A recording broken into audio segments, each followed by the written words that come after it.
आइए दोस्तों शुरुआत करते हैं ध्यानाकर्षण शैक्षिक गतिविधियां खेल तथा नवाचार के पहले प्रश्न से। जैसा कि आप अपनी स्क्रीन पे आज का पहला सवाल देख सकते हैं। कक्षा शिक्षण संबंधी वह क्रियाकलाप जो मुख्य पाठ्यक्रम का पूरक होता है कहलाता है। तो दोस्तों इसे गतिविधियां कहते हैं, इसलिए चौथा विकल्प आपका करेक्ट होगा। नेक्स्ट, गतिविधियों के दौरान शिक्षक की भूमिका होती है। तो दोस्तों एक नियोजक और आयोजक के रूप में शिक्षक होता है, पहला विकल्प आपका करेक्ट होगा। नेक्स्ट, गतिविधियों का प्रयोग शिक्षक करते हैं, पढ़ाए गए पाठ के पुनर्बलन के लिए भी करते हैं, पाठ को रोचक बनाने के लिए भी करते हैं और सीखने को अस्थायी करने के लिए भी करते हैं, इसलिए चौथा विकल्प आपका सही होगा।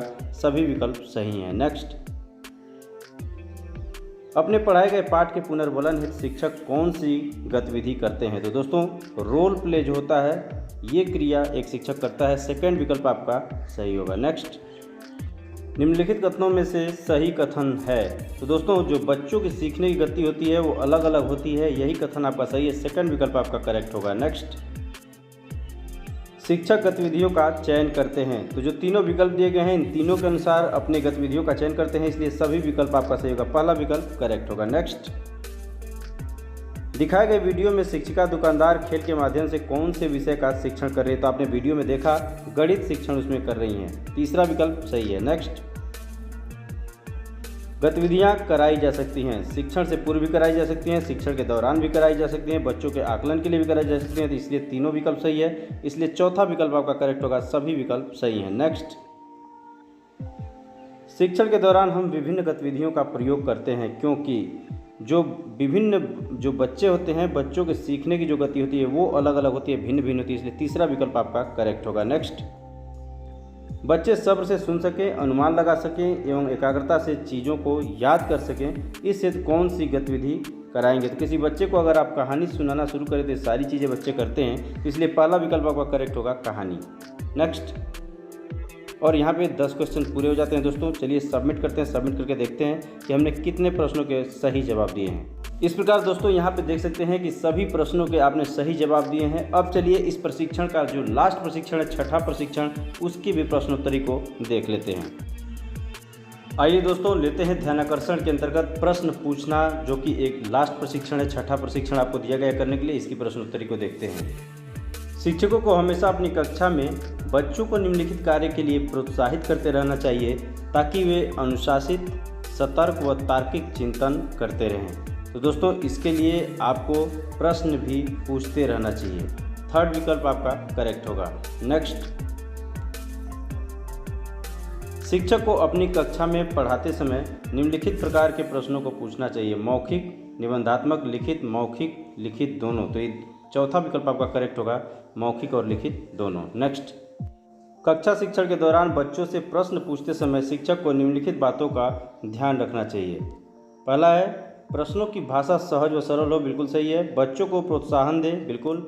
तुरंत पूछिए, तुरंत उत्तर दीजिए, ये गलत है, तीसरा विकल्प आपका।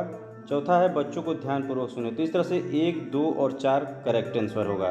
तो आइए देखते हैं इसमें 1, 2 और 4, तीसरा विकल्प आपका करेक्ट होगा, इसलिए तीसरा सेलेक्ट करेंगे। नेक्स्ट चलते हैं। प्रश्न पूछना एक प्रभावी शिक्षण तकनीकी है। शिक्षक प्रश्न पूछते समय निम्नलिखित बातों में से किसका ध्यान रखें। उचित विकल्प चुनें। पहला विकल्प है बच्चों के पूर्व ज्ञान का, तो बिल्कुल सही है। कठिन प्रश्न ज़्यादा से ज़्यादा हों, ये गलत है। प्रश्न छोटे व सरल भाषा में हो, बिल्कुल। बच्चों के स्तर के प्रश्न हो, बिल्कुल सही है। तो यानी 1, 3 और 4 विकल्प आपका सही लग रहा है। तो 1, 3 और 4 यानी सेकंड विकल्प आप सेलेक्ट करेंगे। नेक्स्ट, प्रभावी कक्षा शिक्षण के लिए शिक्षक और बच्चों की ओर से प्रश्न पूछना एक अत्यंत आवश्यक क्रिया है। कक्षा शिक्षण के दौरान जब बच्चे शिक्षक से प्रश्न पूछते हैं तो शिक्षक को करना चाहिए। तो शिक्षक को क्या करना चाहिए, आइए देखते हैं विकल्प क्या है। सहज व सरल तरीके से उसका जवाब दें, बिल्कुल सही। ऐसे बच्चों को अनुशासन की दृष्टि से कक्षा से बाहर, बिल्कुल गलत, यानी करेक्ट आंसर आपका यही लग रहा है, बिल्कुल सही। पहला विकल्प चुनेंगे, आगे बढ़ेंगे। प्रश्न पूछते समय शिक्षक की आवाज़ व उसकी भाषा में होनी चाहिए। क्या होनी चाहिए, यहाँ विकल्प दिया गया, इसमें सही विकल्प मधुरता बिल्कुल होना चाहिए, कर्कशता बिल्कुल नहीं होनी चाहिए, गलत है ये।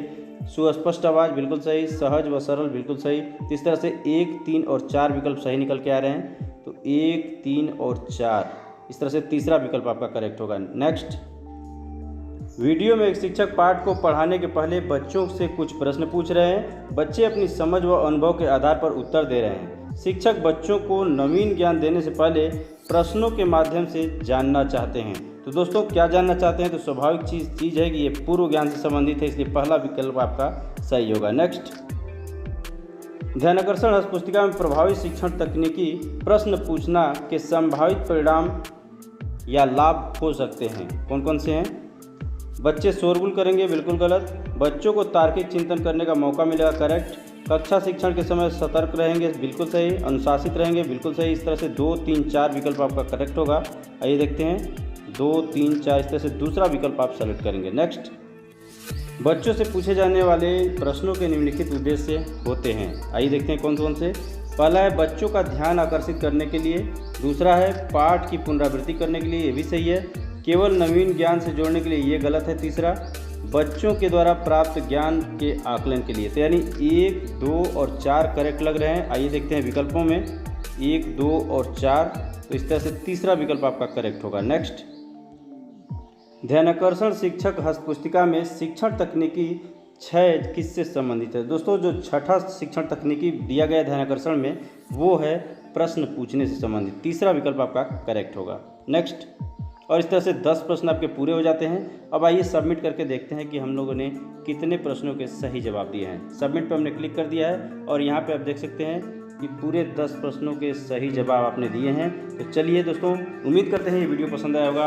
अगर अच्छा लगा हो तो लाइक कीजिएगा। चैनल पर पहली बार आए तो प्लीज़ मेरे चैनल को सब्सक्राइब कर लीजिएगा। मिलते हैं नेक्स्ट वीडियो में, तब तक के लिए नमस्कार।